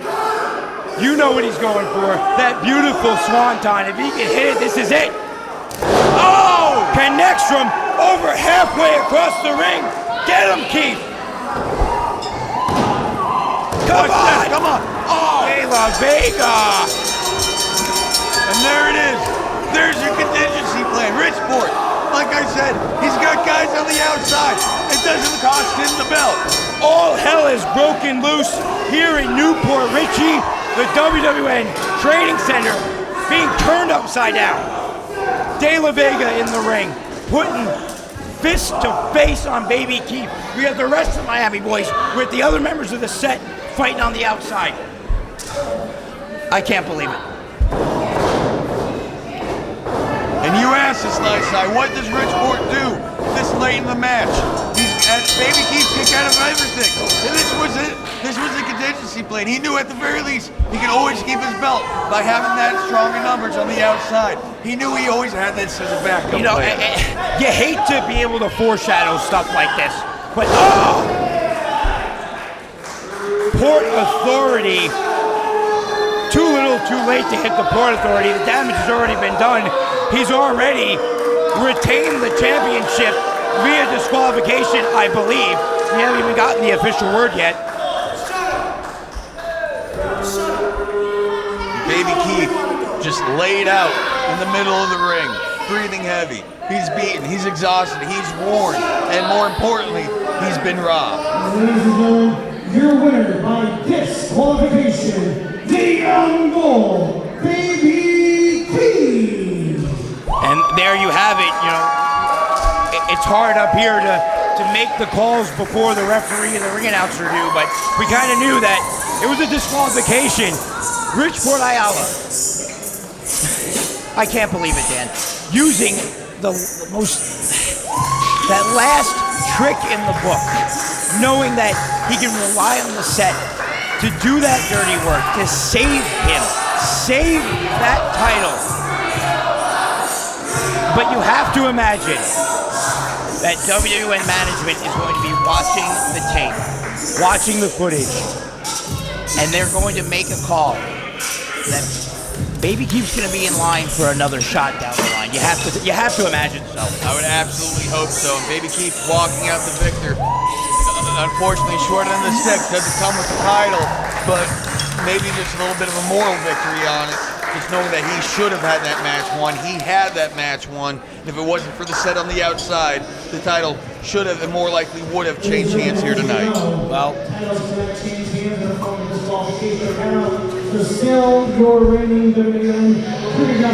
ladies and gentlemen, what a night of action we had here at WWN Proving Ground. Title matches, action galore. I'm exhausted. I'm sure you are too, Dan. For Dan Leiden, I'm Sly Stevens, and we'll see you next week at WWN Proving Ground.